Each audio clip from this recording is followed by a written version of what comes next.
में प्रवेश करके माँ के रूप में संसार में पहले प्रत्यक्ष होता है और बाद में त्रिनेत्री शंकर में सदा शिव के रूप में, सदा शिव नेत्र के रूप में प्रत्यक्ष होता है। शिव नेत्र के रूप में आकर के वो पहली पहली पढ़ाई पढ़ाता है उस बच्चे को जिसे कृष्ण बच्चा कहा जाता है। कृष्ण बच्चा बच्चा है, बच्चा बुद्धि है, अधूरी नॉलेज वाला है। बच्चे से कोई पढ़ाई पढ़ेगा तो अधूरी पढ़ाई पढ़ेगा। बाप बाप होता है, बच्चा बच्चा होता है। कृष्ण को गीता का भगवान बनाई दिया तो अनर्थ हो गया। अरे गीता का भगवान तो गीतापति भगवान होगा ना, बच्चा कैसे गीता का भगवान बनेगा? गीता को तो सर्वशास्त्र शिरोमणि कहा जाता है, सर्वशास्त्रों का माई बाप कहा जाता है। जो सर्वशास्त्रों की शिरोमणि गीता है उसके ऊपर आधिपत्य बच्चे का नहीं हो सकता। ये बहुत भारी भूल हो गई जो गीता में कृष्ण का नाम डाल दिया गया। जो पाश्चात्य विद्वान हुए हैं उन्होंने भी इस मर्म को जान लिया था।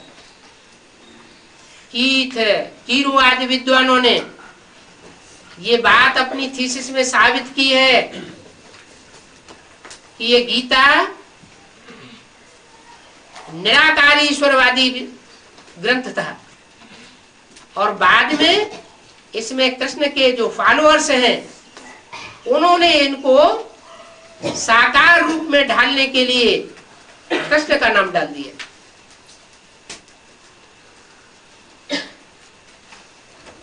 तो साकारी स्टेज वाला तो कृष्ण है, निराकारी स्टेज वाला बीज होता है।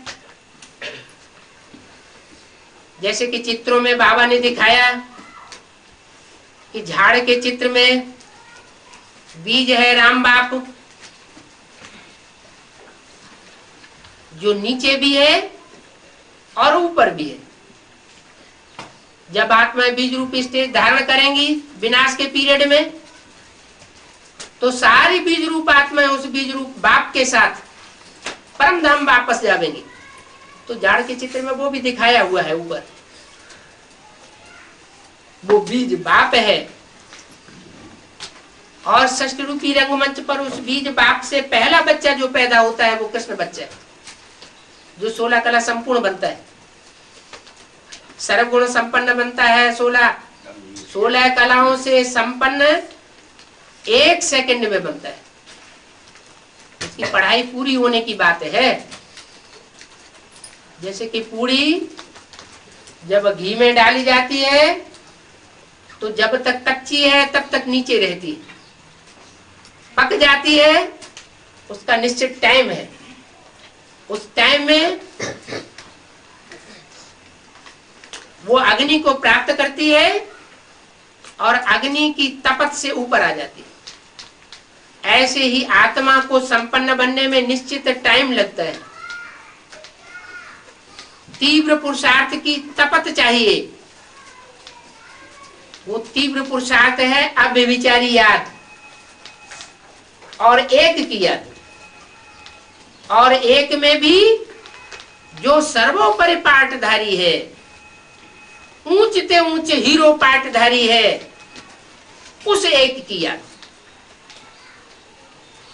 अगर कोई दूसरे की याद मिक्स होती है तो उसे योगाग्नि पक्की नहीं कहेंगे।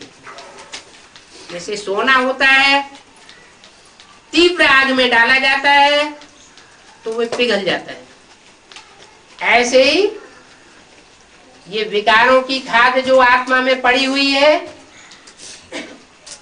ये विकारों की खाद निकालने के लिए आत्मा को अव्यभिचारी ऊंचे ऊंचे भगवान की याद में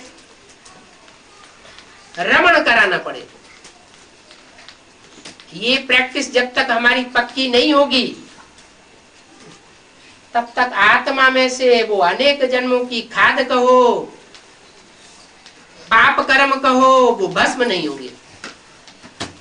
अभी प्रैक्टिस जारी है। कृष्ण की आत्मा और फिर ब्रह्मा की सोल, वो भी शंकर के मस्तक में प्रवेश करके पढ़ाई पढ़ रही है, चंद्रमा के रूप में लीक जाकर के रही। ये शूटिंग का पीरियड चल रहा है, रिहर्सल का टाइम चल रहा है। 4 युगों का ड्रामा है, सतयुग, त्रेता, द्वापर, कलयुग। 4 युगों का ड्रामा जब रिकॉर्डिंग में आता है, जब इसकी रिहर्सल होती है, तो डायरेक्टर बाप हम बच्चों को फील्ड में पाठधारी के रूप में प्रत्यक्ष करता है। नंबरवार पाठधारी प्रत्यक्ष होते हैं। पुरुष माने आत्मा, आत्माओं में